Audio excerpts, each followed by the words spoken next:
అందరికీ నమస్తే. అందరూ బాగున్నారా? ఈ రోజైతే ఒక మంచి రెసిపీ తోటి మీ ముందుకు వచ్చేసినబా. హెల్దీ రెసిపీ అనమాట. పొంగనాలంటే ఎంతమందికి ఇష్టమో నాకు కామెంట్ బాక్స్లో కామెంట్ చేయరబ్బా. ఫస్ట్ అయితే ప్లీజ్ ఈ వీడియోకి ఒక లైక్ కొట్టురి. సబ్స్క్రైబ్ కూడా చేసుకోరబ్బా. ప్రతి వీడియో మీకు నోటిఫికేషన్ వస్తుంది సబ్స్క్రైబ్ చేసుకోవడం వల్ల. ఇంకా ఇక్కడ చూపిస్తున్న పిండి బ్యాటర్ తోటి మీరు దోశలు వేసుకోవచ్చు, అట్లనే పొంగనాలు కూడా వేసుకోవచ్చు అబ్బా. ఒక్కసారి పిండి రుబ్బి పెట్టుకుంటే 1 వీక్ వరకు ఇబ్బంది ఉండదబ్బా. దోశ పొంగనాలు ఏవైనా వేసుకోవచ్చు. ఎలాంటి హెల్త్ ఇష్యూస్ ఉన్నా కానీ ఈ పొంగనాలు తినొచ్చు, దోశలు తినొచ్చు అబ్బా. అందుకనే ఈ బ్యాటర్ ఎట్లా చేస్తా అనేది కూడా ఈ వీడియోలో చూపించేస్తా. దీని కాంబినేషన్కి ఈ పొంగనాలు మరింత టేస్టీగా ఉండడానికైతే నేను ఉల్లిగడ్డ టమాటా చట్నీ కూడా చేసినబ్బా. వీడియో అయితే లాస్ట్ వరకు చూడుర్రి. ఈ పొంగనాలకు దోశలకు బ్యాటర్ ఎట్లా తయారయ్యాలో చూసేద్దామబ్బా. ఇంకా మీరు ఏ గ్లాస్ అయినా తీసుకొని నేనైతే ఒక చిన్న గ్లాస్ తీసుకుంటాను. ఇప్పుడు ఇంగ్రీడియంట్స్ ఏం పడతాయో చూసేద్దామబ్బా. ఇంకా అదే గ్లాస్ తోటి ఒక గ్లాసు బ్రౌన్ రైస్ అయితే వేసేసుకొని ఒక బౌల్లో, అట్లనే ఇవి సామాలబ్బా. ఈ సామాల ప్లేస్లో మీరు కొర్రలు కావాలంటే కీన్వా ఏదంటే అది తీసుకోవచ్చు అనమాట. ఒక్కటే గ్లాస్ తీసుకొని 2 గ్లాసులు అయితే జొన్నలు తీసుకోరబ్బా. పచ్చ జొన్నలే తీసుకొని, తెల్ల జొన్నలు అయితే అస్సలు వాడకుని. ఇంక ఇక్కడ 2 గ్లాసులు అయితే మినపప్పు తీసుకొని ఇవన్నీ కూడా మంచిగా మిక్సీ చేసుకొని ఒక 4 టైమ్స్ అయితే మంచిగా వాష్ చేయాలబ్బా. ఇంట్లో కొంచెము ఇసుక గిన్నె ఉంటే కూడా గాలి ఇవ్వాలన్నమాట. ఇసుక లేకుండా చూసుకొని మంచిగా నీళ్ళు పోసి ఒక 10 గంటలు నానబెట్టి పెట్టేసేయాలన్నమాట. మార్నింగ్ 9 o'clock అట్లా నానబెట్టేసేయాలి. ఈవినింగ్ 7 o'clock అట్లా మిక్సీ పట్టాలి.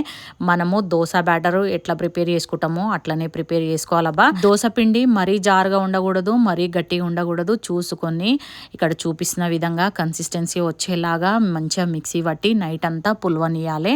నైట్ పులిస్తేనే ఈ పిండి టేస్ట్ అనేది చాలా బాగుంటుందబ్బా. చూసినారు కదా, ఇది నెక్స్ట్ డే మార్నింగ్ అనమాట. ఇంకా ఫస్ట్ అయితే ఇక్కడ పొంగనాల కోసం తాలింపు పెట్టుకుందాము. ఒక 3 స్పూన్ల నూనెల జీలకర్ర ఆవాలు, అట్లనే 2 స్పూన్లు పచ్చిశనగపప్పు, మినప్పప్పు కూడా వేసేసుకొని ఫ్రై చేసుకున్నాక ఒక పచ్చిమిర్చి కూడా కట్ చేసుకొని వేసుకొని మంచిగా కలిపేసేయాలబ్బా. క్యారెట్ తురుము అట్లనే ఉల్లిగడ్డ తురుము కూడా వేసేసుకొని ఒక 2 నిమిషాలు ఫ్రై చేసుకోవాలి.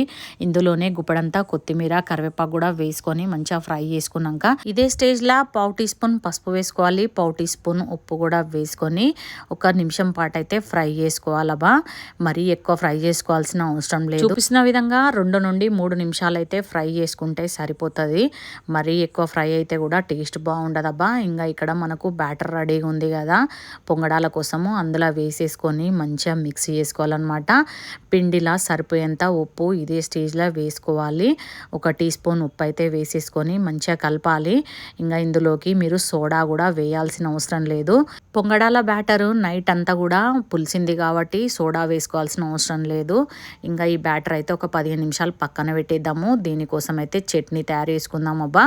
ఇంకా కడాయిలనైతే 3 స్పూన్ల నూనె వేసేసుకొని జీలకర్ర ఆవాలు వేసుకోవాలి. అట్లనే ఒక 4 స్పూన్లు మినపప్పు కూడా వేసి ఇట్లా కొంచెం ఫ్రై చేసుకున్న తర్వాత ఇక్కడ టమాటా ఉల్లిగడ్డ సమానంగా తీసుకుంటున్నా. అట్లనే సగం కొబ్బరి ముక్క కూడా కట్ చేసి వేసుకుంటున్నాబా. నేను ఒక 10 సెకండ్స్ ఫ్రై చేసుకోవాలి. కొంచెం కొబ్బరి అనేది నూనెలా ఫ్రై అయితే టేస్ట్ అనేది బాగుంటుందబ్బా.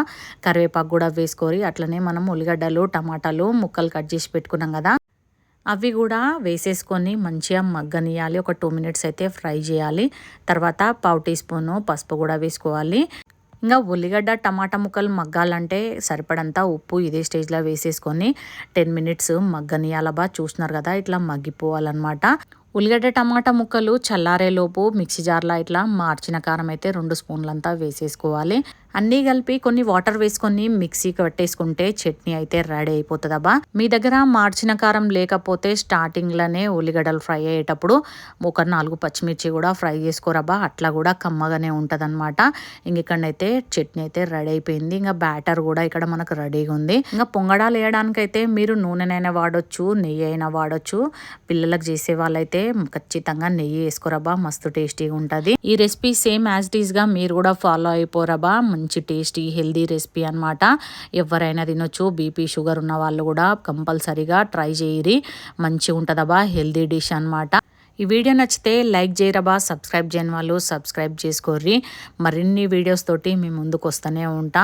ఇక్కడ హెల్దీ పొంగడాలు అయితే రెడీ అయిపోయినాయి.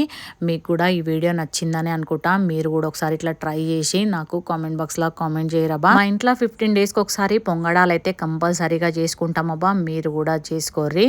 ఈ వీడియో నచ్చితే లైక్ కొట్టుర్రి. Thanks for watching. బాయ్.